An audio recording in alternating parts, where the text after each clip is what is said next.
Welcome to Meganet TV Bunny topic. Delhi వేదికగా జరుగుతున్న రాజకీయ చదరంగంలో ఒక సంచలన వార్త ఇప్పుడు తీవ్ర ప్రకంపనలు సృష్టిస్తుంది. ఎవరు ఊహించని రీతిలో దక్షిణాది బలమైన ప్రాంతీయ పార్టీ డిఎంకే కేంద్రంలోని ఎన్డీఏ ప్రభుత్వానికి జై కొట్టిందా? నియోజకవర్గాల పునర్విభజన బిల్లుపై ఎంకే స్టాలిన్ తీసుకున్న ఆ కీలక నిర్ణయం ఏంటి? అసలు పార్లమెంట్లో ఎలాంటి సమీకరణాలు మారబోతున్నాయి? ఈ ఉత్కంఠభరితమైన రాజకీయ పరిణామాల పూర్తి వివరాలు ఇప్పుడు చూద్దాం.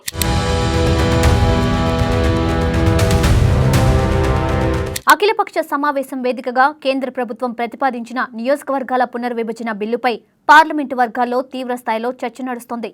తమిళనాడులోని డీఎంకే పార్టీ ఈ కీలక బిల్లుకు మద్దతు ఇచ్చేందుకు సిద్ధపడిందని ఆర్ఎస్పీ ఎంపీ ప్రేమ్చంద్రన్ చేసిన వ్యాఖ్యలు రాజకీయ కలకలం రేపాయి.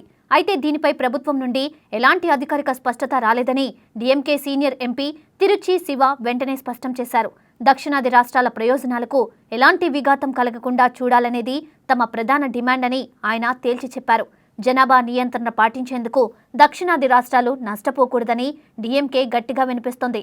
మహిళా రిజర్వేషన్ బిల్లును ప్రస్తుతమున్న సీట్ల ఆధారంగానే వెంటనే అమలు చేయాలని డిమాండ్ చేస్తోంది. లోక్సభ స్థానాలను ప్రతి రాష్ట్రంలోనూ 50% మేర పెంచితే ఈ ప్రతిపాదనను సానుకూలంగా పరిశీలిస్తామని డీఎంకే వర్గాలు భావిస్తున్నాయి. ప్రతిపాదిత రాజ్యాంగ సవరణ బిల్లు ద్వారా సభలో మొత్తం స్థానాల సంఖ్య 543 నుండి 850కు పెరిగే అవకాశం ఉంది. ఈ మార్పుల ద్వారా 2029 సార్వత్రిక ఎన్నికల నాటికే మహిళా రిజర్వేషన్లను త్వరితగతిన అమల్లోకి తీసుకురావాలని కేంద్రం యోచిస్తోంది. పార్లమెంట్లో ఈ బిల్లు నెగ్గాలంటే ఎన్డీఏ ప్రభుత్వానికి 3/2 మెజారిటీ మద్దతు తప్పనిసరి అవుతుంది.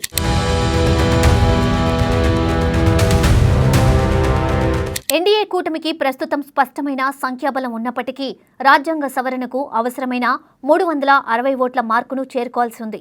ఈ పరిస్థితిలో డీఎంకేకు ఉన్న 22 మంది ఎంపీల మద్దతు కేంద్ర ప్రభుత్వానికి ఎంతో కీలకంగా మారింది. డీఎంకే ఓటింగ్లో పాల్గొని మద్దతు ఇచ్చినా లేదా ఓటింగ్కి దూరంగా ఉండి మ్యాజిక్ ఫిగర్ను తగ్గించినా బిల్లు సులువుగా నెగ్గుతుంది. గతంలో పొత్తులు తెంచుకున్న తర్వాత డీఎంకే కేవలం తమిళనాడు రాష్ట్ర ప్రయోజనాలే పరమావధిగా అడుగులు వేస్తోంది. ప్రధాని ప్రతిపాదించిన ఈ కొత్త విధానం వల్ల జనాభాను అదుపు చేసిన రాష్ట్రాలకు సీట్ల కేటాయింపులో అన్యాయం జరగదని ఆశిస్తున్నారు. జనాభా లెక్కల ప్రక్రియతో సంబంధం లేకుండా చట్టసభల్లో మహిళలకు 33% రిజర్వేషన్లు కల్పించడమే ఈ బిల్లు ముఖ్య ఉద్దేశం. గతంలో తీవ్ర నిరసనల కారణంగా వాయిదా పడిన ఈ అంశంపై కేంద్రం ఇప్పుడు నూతన వ్యూహంతో ముందుకు వెళ్తోంది. ఉత్తరాది రాష్ట్రాలకు మాత్రమే రాజకీయ ప్రాధాన్యత పెరుగుతుందన్న దక్షిణాది ఆందోళనలను పరిగణలోకి తీసుకొని కొత్త సవరణలు చేశారు. అన్ని రాష్ట్రాల్లో సీట్ల సంఖ్యను ఒకే శాతంలో పెంచడం ద్వారా అందరికీ సమాన న్యాయం చేకూరుతుందని భావిస్తున్నారు. బిల్లు ఆమోదం పొందితే దేశంలో కొత్త పునర్విభజన కమిషన్ ఏర్పడి సరిహద్దుల పునర్నిర్మాణం వేగవంతమవుతుంది.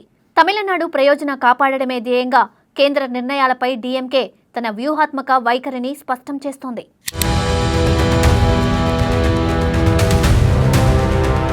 కేంద్ర ప్రభుత్వం ప్రవేశపెట్టబోయే ఈ సమగ్ర బిల్లు దేశ రాజకీయ ముఖచిత్రాన్ని గుణాత్మకంగా మార్చివేసే అవకాశం స్పష్టంగా కనిపిస్తుంది. జనాభా పెరుగుదలకు అనుగుణంగా ప్రాతినిధ్యం పెంచడం ప్రజాస్వామ్య వ్యవస్థను మరింత బలోపేతం చేస్తుందని మద్దతుదారులు వాదిస్తున్నారు. మరోవైపు రాష్ట్రాల మధ్య సీట్ల కేటాయింపులో సమతుల్యత దెబ్బతినకుండా ఉండేందుకు ప్రభుత్వం జాగ్రత్తలు తీసుకుంటోంది. డీఎంకే పార్టీ వర్గాల నుండి వస్తున్న సంకేతాలు కేంద్రానికి కొంత ఊరటనిచ్చే అంశంగానే పరిగణించవచ్చు. పార్లమెంటు వర్షాకాల సమావేశాలలో ఈ బిల్లు చట్టరూపం దాల్చడానికి అవసరమైన ప్రక్రియ వేగవంతంగా జరుగుతుంది. భవిష్యత్తు సార్వత్రిక ఎన్నికలకు ఈ సీట్ల పెంపుదల ప్రక్రియ అత్యంత ప్రాధాన్యత కలిగిన మైలురాయిగా నిలవనుంది. చట్టసభల్లో మహిళల ప్రాతినిధ్యాన్ని పెంచే దిశగా ఈ నిర్ణయం ఒక విప్లవాత్మకమైన మార్పుగా నిలుస్తుందని విశ్లేషకులు భావిస్తున్నారు. ప్రతిపక్షాల అనుమానాలను నివృత్తి చేస్తూ కేంద్రం ఏకాభిప్రాయ సాధన దిశగా సంప్రదింపులను ముమ్మరం చేసింది. ఓటింగ్ సమయంలో వివిధ ప్రాంతీయ పార్టీల వైఖరి ఈ రాజ్యాంగ సవరణ భవిష్యత్తును నిర్ణయించనుంది.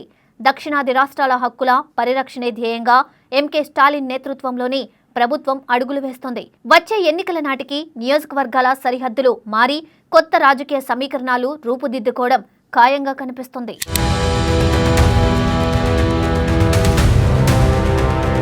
అఖిలపక్ష భేటీలో వ్యక్తమైన వివిధ అభిప్రాయాలు పార్లమెంటు ఉభయ సభల్లోనూ ఆసక్తికర పోరుకు దారితీసేలా ఉన్నాయి.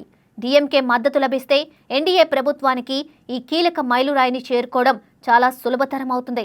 మహిళలకు చట్టసభల్లో తగిన ప్రాతినిధ్యం కల్పించాలనే డిమాండ్ దశాబ్దాలుగా పెండింగ్లో ఉన్న సంగతి తెలిసిందే. ఇప్పుడు ఈ సవరణ బిల్లు ద్వారా ఆ సుదీర్ఘ నిరీక్షణకు తెరపడేందుకు మార్గం సుగమమవుతుంది. పునర్విభజన ప్రక్రియలో ఏ రాష్ట్రానికి రాజకీయంగా అన్యాయం జరగకుండా చూడడమే అసలైన సవాలుగా మారింది. అధికార ప్రతిపక్షాల మధ్య జరుగుతున్న ఈ చర్చలు మున్ముందు ఏ మలుపు తిరుగుతాయో వేచి చూడాలి. రాష్ట్రాల ప్రాతినిధ్యం తగ్గకుండా సీట్ల సంఖ్య పెంచాలనే ప్రతిపాదనకు అందరి ఆమోదం లభించే అవకాశం ఉంది. ఈ బిల్లు సమగ్రంగా ఆమోదం పొందితే రాబోయే రోజుల్లో పార్లమెంటు స్వరూపమే పూర్తిగా మారిపోనుంది. రాజకీయ ప్రయోజనాల కంటే రాష్ట్రాల హక్కులకే పెద్దపీట వేస్తామని డీఎంకే నేతలు బహిరంగంగానే ప్రకటిస్తున్నారు. రానున్న రోజుల్లో కేంద్రం నుండి రాబోయే అధికారిక ప్రకటన ద్వారా ఈ అంశంపై మరింత స్పష్టత వచ్చే అవకాశం ఉంది. దేశవ్యాప్తంగా ఉన్న రాజకీయ విశ్లేషకులు ఈ బిల్లు పరిణామాలను అత్యంత ఆసక్తిగా గమనిస్తున్నారు.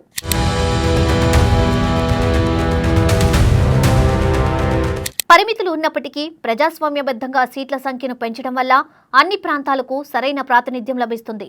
డీఎంకే తీసుకునే ఆఖరి నిర్ణయం ఈ బిల్లు భవిష్యత్తును పూర్తి స్థాయిలో ప్రభావితం చేసే అవకాశం ఉంది. తమిళనాడు అసెంబ్లీ పరిణామాల అనంతరం ఆ పార్టీ అనుసరిస్తున్న స్వతంత్ర వైఖరి ఇక్కడ స్పష్టంగా కనిపిస్తుంది. ప్రతిపాదిత బిల్లులోని నిబంధనలు అమలులోకి వస్తే 2029 ఎన్నికలు నూతన శకానికి నాంది పలుకుతాయి.